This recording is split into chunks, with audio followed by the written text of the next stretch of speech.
Hi guys, welcome to I dream. నేను మీ చాణక్య. మరి tax saving ఫండ్స్లో మనం చాలా వరకు తప్పులు అనేది కూడా చేస్తూ ఉంటాం. ఆ మిస్టేక్స్, ఎలాంటి మిస్టేక్స్ మనకైతే వచ్చే రిటర్న్స్లో కూడా చాలా వరకు ఇబ్బందులు తలెత్తుతూ ఉంటాయి. అండ్ మనం అనుకున్న ఫండ్ అంటే మన అనుకున్న అమౌంట్కి, సో మనకు వచ్చే అమౌంట్కి డిఫరెన్స్ అనేది కూడా ఉంటూ ఉంటుంది. సో అది కూడా మనం చేసే తప్పులు. మరి ఎలాంటి తప్పులు చేయకూడదు, మనం సరైన మార్గంలో ఎలా వెళ్ళాలి అనే దాని గురించి కూడా ఇప్పుడు మనతో పాటు డిస్కస్ చేయడానికి మన పర్సనల్ ఫైనాన్షియల్ అడ్వైజర్ విజయ్ కర్ణం గారు ఉన్నారు.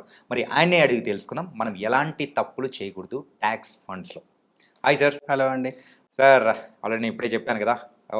మరి మేము ఎలాంటి తప్పులు చేస్తున్నాం, ఆ తప్పులు ఏం చేయకూడదు అంటారో చెప్పండి. షూర్ అండి. ట్యాక్స్ సేవింగ్కి రిలేటెడ్ బేసికల్గా ఈ టైప్స్ ఆఫ్ ఫండ్స్ని ఈఎల్ఎస్ఎస్ ఫండ్స్ అంటారండి. ఈక్విటీ లింక్డ్ సేవింగ్ స్కీమ్ అంటాం. ఇది టైప్ ఆఫ్ ఫండ్. ఇది మనకి ATC section 80C income tax act కింద మనకి ఎగ్జామ్షన్ తీసుకోవడానికి ఉంటుంది. అది 1.5 lakhs మాత్రం ఉంటుంది అనమాట. సో చాలామంది ఫస్ట్ చేసే మిస్టేక్ ఏంటి అంటే వాళ్ళకి అసలు ఏటీసీ లిమిట్లో ఉన్నారా, ఎక్సీడ్ ఉన్నారో కూడా తెలియకుండా ఈఎల్ఎస్ఎస్లో ఇన్వెస్ట్ చేస్తున్నారు. ఒక పర్సన్ ఉన్నారు, rural background of Nellore background నుంచి ఒక అతను కాల్ చేశారనమాట. అతనికి ఏం తెలియదు పాపం. వాళ్ళు ఒక బ్రాంచ్ మేనేజర్ని అప్రోచ్ అయ్యారు. బ్రాంచ్ మేనేజర్కి తెలియకుండానే అతను ఈఎల్ఎస్ఎస్ ఫండ్లో ఇన్వెస్ట్ చేయించేశాడు. 20 lakhs ఇన్వెస్ట్ చేయించాడు. ఓకే. ఇక్కడ ఇష్యూ ఏంటి అంటే అది లాకిన్ ఉంటుంది, దాంట్లో 3 years లాకిన్ ఉంటుంది. 3 years వరకు విత్డ్రాల్ చేయడానికి ఉండదు. సో అసలు అతనికి అవసరం లేదు, ట్యాక్స్కి రిలేటెడ్ అతనికి అవసరం లేదు. ఆయన కూడా ఈఎల్ఎస్ఎస్లో ఇన్వెస్ట్ చేస్తాడు. ఇన్వెస్ట్ చేసేటప్పుడు ఫండ్ సెలెక్షన్ అనేది అంత ఇంపార్టెంట్ అనమాట. లాకిన్ పీరియడ్ ఉందా లేదా కూడా చూసుకోవాలి. ఓపెన్ ఎండెడా క్లోజ్డ్ ఎండెడా ఫండ్ అనేది క్లియర్గా చూసుకోవాలి. అంటే సార్ అక్కడ బ్రాంచ్ మేనేజర్ ఏంటంటే వాళ్ళకున్న టార్గెట్స్ ప్రకారం అట్లా దాంట్లో సేవింగ్ అనేది చేయించారు అనుకోవచ్చా? అట్లని కాదండి, అది మిస్కమ్యూనికేషన్ అయి ఉండొచ్చు. వీళ్ళ ఎక్స్పెక్టేషన్ ఏది ఉందో అతనికి ఏం అర్థమైందో మనకి తెలియదు, కానీ ఇంపాక్ట్ మాత్రం ఇన్వెస్టర్కి పడ్డది. అది సిచ్యువేషన్ ఏదన్నా మనకు తెలియదు, కాకపోతే ఇంపాక్ట్ మాత్రం ఇన్వెస్టర్కి పడ్డది. ఇప్పుడు అమౌంట్ విత్డ్రావల్ చేసుకోవడానికి అతనికి లేదనమాట. సో ఆ ఇంపాక్ట్ అట్లాంటి తప్పులు మనం చేయొద్దు. అది ఫస్ట్ థింగ్. సెకండ్ థింగ్ వచ్చేసి ఈఎల్ఎస్ఎస్ ఫండ్స్ అంటే కంప్లీట్గా ఈక్విటీ లింక్డ్ ఫండ్సే ఉంటాయి. ఇవన్నీ కంప్లీట్గా ఈక్విటీస్లోనే ఇన్వెస్ట్ చేస్తారు. చాలామంది ఏమనుకుంటారు అంటే ఈఎల్ఎస్ఎస్ ఫండ్స్లో పెడితే గ్యారంటీడ్ రిటర్న్స్ అనుకుంటారు. గ్యారంటీడ్ రిటర్న్స్ కాదండి, ఇవి కంప్లీట్గా ఈక్విటీ. మీరు స్మాల్ క్యాప్లో, లార్జ్ క్యాప్లో, మిడ్ క్యాప్లో ఎలా ఇన్వెస్ట్ చేస్తారో అట్లాంటిది ఇది కూడా. దీంట్లో కూడా వాలటిలిటీ ఉంటుంది, ఎక్కువ తక్కువ అవుతుంటుంది, అన్నీ ఉంటాయి. కాకపోతే జస్ట్ 3 years లాకిన్ ఉంటుంది అంతే. కానీ ఈ ఈఎల్ఎస్ఎస్ ఫండ్స్లో రిస్క్ అనేది కూడా ఎక్కువగా ఉంటుంది అనుకుంటా. ఉంటుందండి, కాకపోతే మీకు ట్యాక్స్ అడ్వాంటేజ్ వస్తుంది కాబట్టి దీనిలోకి రావాలి. లేదు అంటే దీనిలోకి రావాల్సిన అవసరం లేదు. మీకు ఏటీసీ లిమిట్ లేదు అంటే మీరు అసలు దీనిలోకి రావాల్సిన అవసరమే లేదనమాట.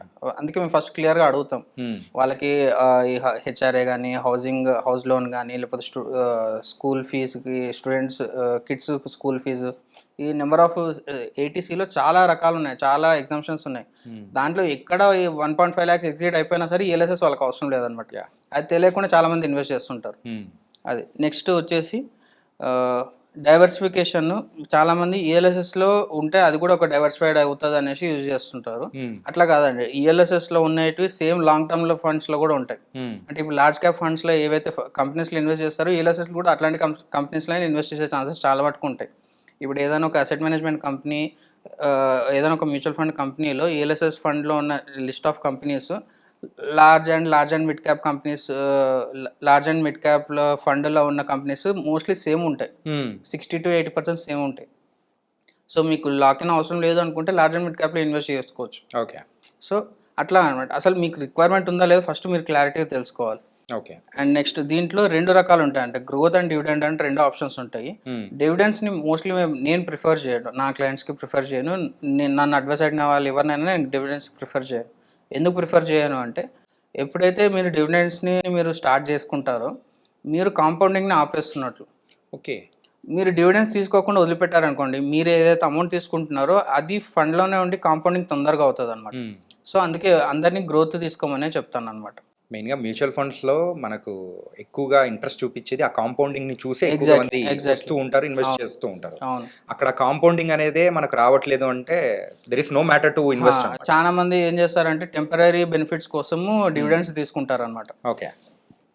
మంత్లీ రిక్వైర్మెంట్ ఉందని చెప్పేసి డివిడెండ్స్ తీసుకుంటారు.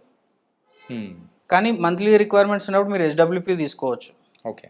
హెచ్డబ్ల్యూపి మీరు సిస్టమేటిక్ విత్డ్రాల్ ప్లాన్ మీరు ప్రాపర్గా ప్లాన్ చేసుకుంటే that will be more beneficial than dividends అనమాట. ఓకే. కానీ dividends as a option it's not most favourable to most of the investors అనమాట. అండ్ నెక్స్ట్ ఈ లాకిన్ పీరియడ్ని ఖచ్చితంగా అందరూ ప్లాన్ చేసుకోవాలి. చాలా మంది ఏం చేస్తారంటే లాకిన్ పీరియడ్ని ఇగ్నోర్ చేసేసి ఇన్వెస్ట్మెంట్ చేస్తుంటారు.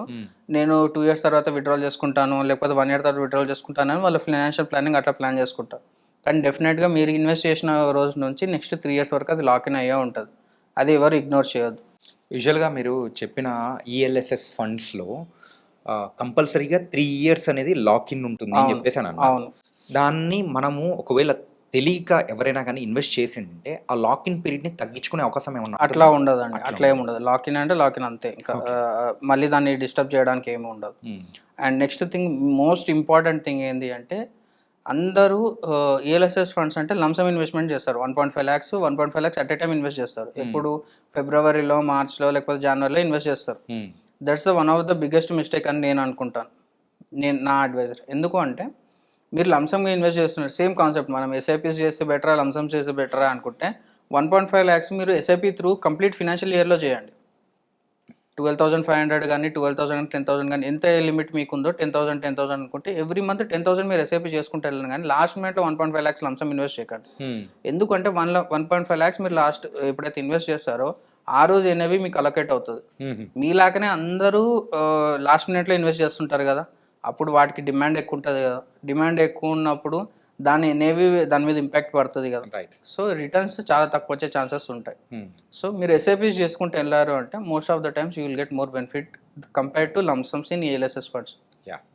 ఇది చాలా ఇంపార్టెంట్ థింగ్ అండి. ఎవరు అంటే ఫైలింగ్ చేసేటప్పుడు మాత్రమే ఇది కన్సిడర్ చేస్తారు, కానీ ముందు నుంచి కన్సిడర్ చేస్తే they will be in better hands అనమాట.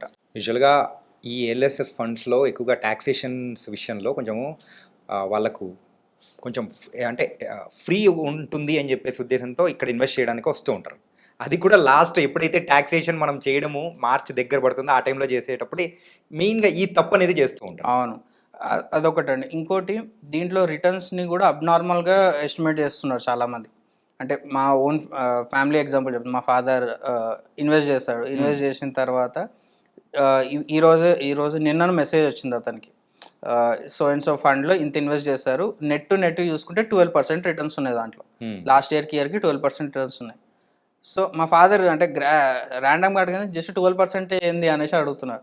అట్లా ఎప్పుడు మనం 30% 40% ఎప్పుడైతే ఫండ్ రిటర్న్స్ చూస్తుంటామో 12% చాలా చిల్లగా అనిపిస్తుంది. ఓకే, కానీ మనం ఎప్పుడైనా రియలిస్టిక్గా ఉండాలి. 12% to 15% మాత్రమే ఉండాలి అనమాట. ఈఎల్ఎస్ఎస్ అయినా సరే, ఏ ఫండ్స్ అయినా సరే 12 to 15% మాత్రమే బ్రాకెట్ పెట్టుకొని లాంగ్ టర్మ్లో దాన్ని కాంపౌండింగ్ చేసుకుంటే మీకు వెల్త్ క్రియేట్ అవుతుంది. ఓకే. సో మీ 30% కోసం 40% కోసం మనం ఎప్పుడైతే వెంటబడుతుంటామో ఫండ్స్ వెనకాల, మీకు నెట్ టు నెట్ చూసుకుంటే 12 కాదు 10% మాత్రమే వస్తుంది అనమాట. సో ఈ మిస్టేక్స్ అవాయిడ్ చేస్తే డెఫినెట్గా మీకు ట్యాక్స్ ఎగ్జంప్షన్తో పాటు వెల్త్ క్రియేషన్ కూడా ఈజీగా అవుతుంది అనమాట. తమ్మిదైతే ఈ ఈఎల్ఎస్ఎస్ ఫండ్స్లో మెయిన్గా మేము చేసే తప్పులు ఎలాంటివి చేయకూడదు అనేది కూడా చాలా చక్కగా చెప్పారు. And thank you so much. Thank you అండి.